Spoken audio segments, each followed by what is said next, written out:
the change in Ned Yost. Oh, I was going to bring that up. I'll do it from my standpoint because obviously you saw it too. We didn't travel for the Anaheim series, but we did for Baltimore. Of course, the Royals rolled from that point. But I remember going to Baltimore, meeting Phyllis for the first time, the PR person. We had an interesting relationship for 2 years.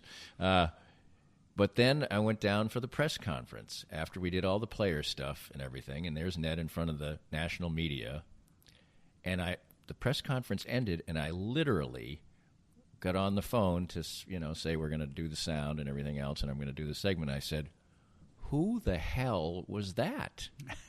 I mean, it seemed like Ned was a different person. He was. There's no seem like about it. And I go back to what I said about he didn't feel like we were in the playoffs until we got past the wild card game. He didn't think the wild card game was where we needed to be. He wanted the whole thing.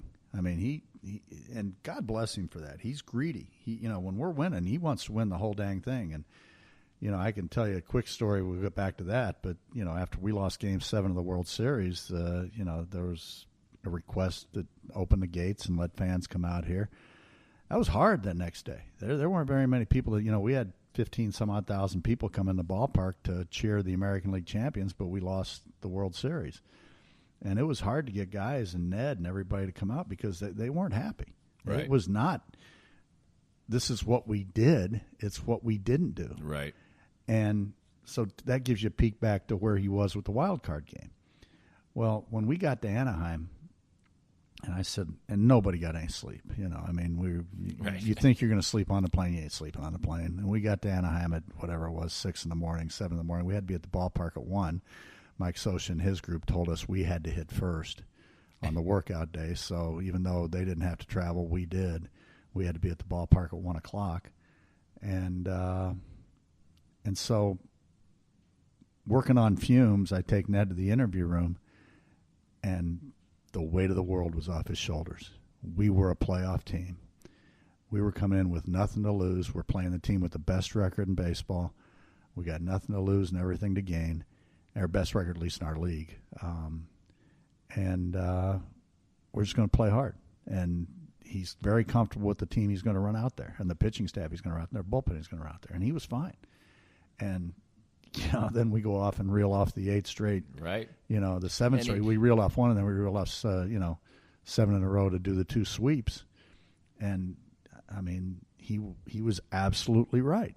Right. We had done what we needed to do to get to that point. Now it's just playing the game, and these guys knew how to play the game. Right.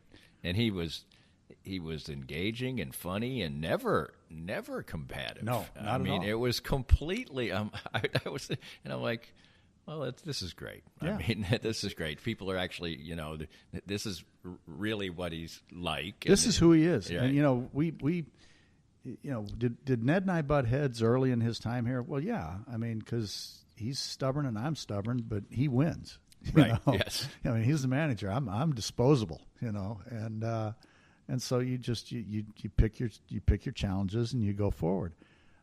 I will consider him from 2014 on a friend. He trusts me. I think he's always trusted me, but he just didn't like some of the things I asked him to do. Right. But he trusts me, and I trust him back, and now we have a very solid professional relationship. But there was to see that come off of him on that flight to Anaheim, and then when we got to the ballpark that day, it was just a completely different individual. And you're right, when we got into the interview room, he was engaging. I think either the first or second day, there weren't many questions, and he kind of looks and says, "That's it, I'm here for you." And I'm like, I'm sorry. Before he would have been, okay, get me out of here. We're done. We're done. Swanee, we're done. But it was just it was exactly what he thought was going to happen, and he thought back to all those times. And, God bless him, because he had every opportunity to drop an "I told you so" on so many people, and he didn't do it. He was just happy to be there. Right. But he did say, we go back to the Escobar, should he be pinch hit for in 2012? Should Moose, be sent down? Should he be pinch hit for? Whatever the situation. He did say this was why. Right. This was why. And, God bless him for sticking to his guns, because lesser men would not have. Right. Lesser men would have caved, and probably not pushed every button and pushed guys as hard as he did, but he pushed them for the right reasons. Well, the Royals reacted the best way to the disappointment of 2014 and Mad Bum and all that. They went out and just, killed the American League. You got a point? You brought up Mad Bum. I have to tell you one story. I have two stories from 14 before we move on to 15, and I'll try to be quick. One, the night of the wild card game, my wife and daughter, who we've talked about, who I love to death, I get a text from my wife in the 8th inning. Her bags are already on the aircraft, headed to the airport in case we win the ball game. Well, we're down, in the 8th. Well, if she works at Blue Springs High School, my daughter's got to go to Blue Springs South High School the next morning if we lose, because they were going to travel with us. So I get a text saying, we're going to go home, just grab our suitcases and, bring them home with you, because we got to get up early tomorrow. And I text back, I said, I wouldn't leave. We don't know what's going to happen here, but I wouldn't leave, because your suitcase, if we win this game, you may not be on the flight, but your suitcases will, because I can't pull them off now. They're on their way to the airport. So I get a couple of words back in the text saying, okay, whatever, and then we win the game. And thank God that they stuck around, because they got to come to Anaheim with me too. That's great. And then after the Game 5 of the World Series in San Francisco,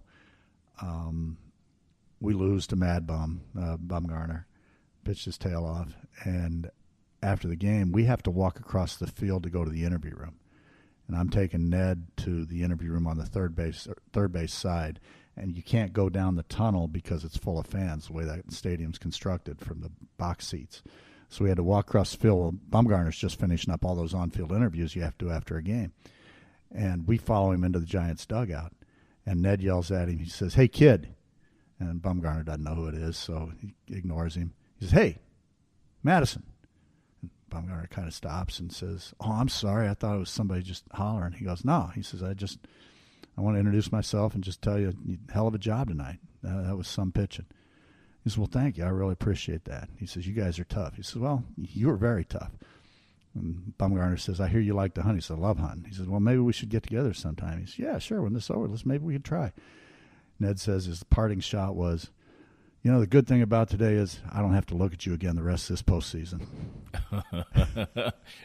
Thinking on Sunday the guy just went 9 or 8 or whatever he did to beat us, and he won't pitch again in the World Series. Little did we know. Too bad.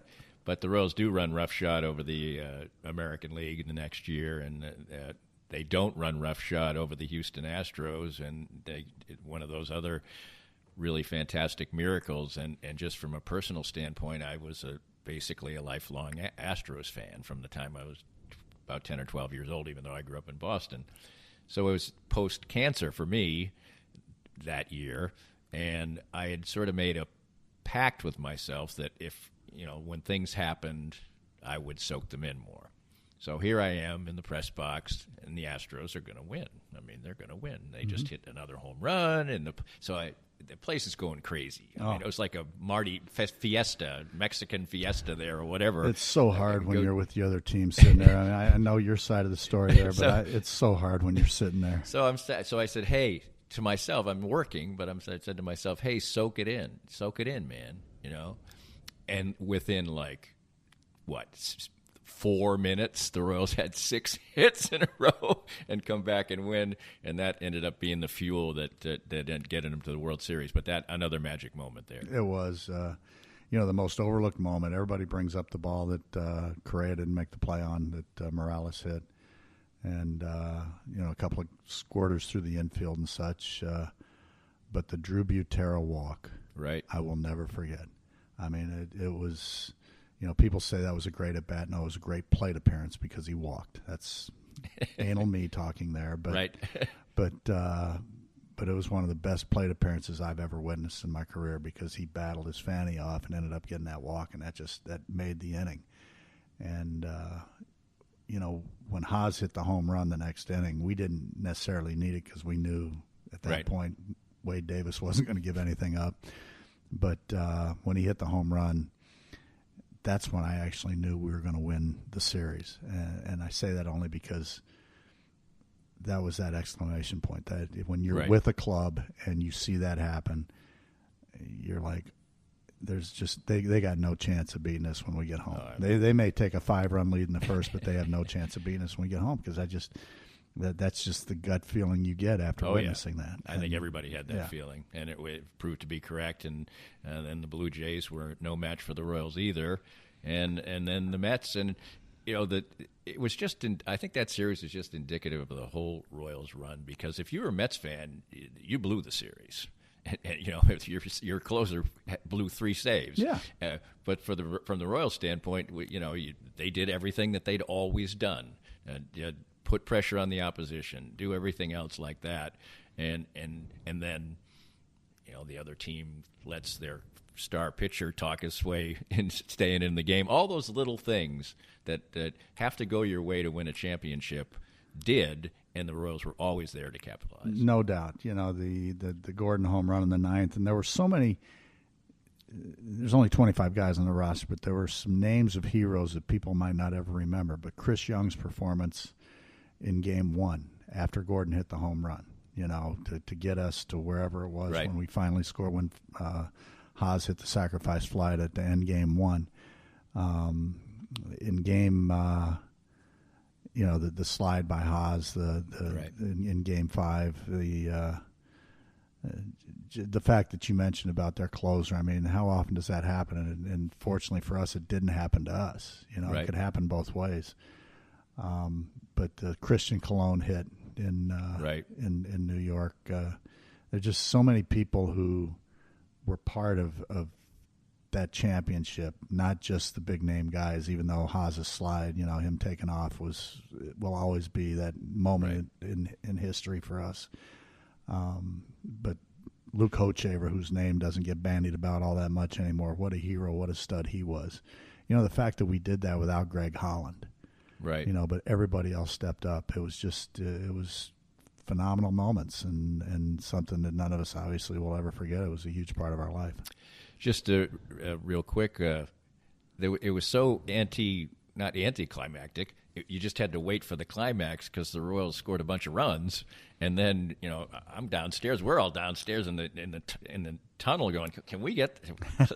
The game wouldn't end. I mean, the game just wouldn't end, and then finally it did, and and the rest is history. Well, the two cool things for me. One, the realism that if for some reason we don't come back and win that game, we come back to this ballpark to face DeGrom and Syndergaard. Who wanted to do that? Nobody really. Right. And the other part is, as you alluded to earlier, I've been fortunate enough to be involved in some World Series, and I'm standing down, and I've got a view of the field from the far end of the dugout at Citi Field in the bottom of the 12th. With the Mets batting, and I'm just waiting for the final out as you guys were in the tunnel. And I look to my right, and here's Dayton Moore. This is how we started this conversation, Dave. Right. Here's Dayton Moore standing to my right, and I looked, and I've never seen a general manager, like it or not or whatever, right or wrong. I've just never seen one down by the bench. And I said, what are you doing? He goes, I just want to see this last out. Why not? You're the general manager. You built this. Right. So we're standing there, and when the last out was recorded, it was ground ball to Moose, I believe, right? I can't even remember now, but I think it was ground strikeout. Ball. Or strike. That's right, strikeout. Yeah, I'm thinking of the plays before. Yeah, the strikeout. As appropriate as it could have been for my life, the first person that I hugged was Dayton Moore. Really? I mean, we're standing right there next to each other, and I'm not that guy. I'm not the guy that's going to go running out of the field. When I go out on that field, I'm pulling guys to do interviews. Right. I'm not in the middle of the celebration. I let them go out and let that breathe, and then we start doing interviews. But the first guy I got to put my arms around and congratulate was Dayton Moore, and that's a moment that I will never forget. That's fantastic. And then, of course, one of the fantastic moments in Kansas City history, really the history of the city, was the unbelievable turnout for the parade and the celebration. I went on from New York, actually, to see my parents, so I wasn't here for that. But I'll tell a little story about that. My wife couldn't give a rip about sports, and I think, and she, she likes watching some sports with me. It's not like she's to appease the husband, right? No, she likes some. She likes golf, and there are some things she likes. But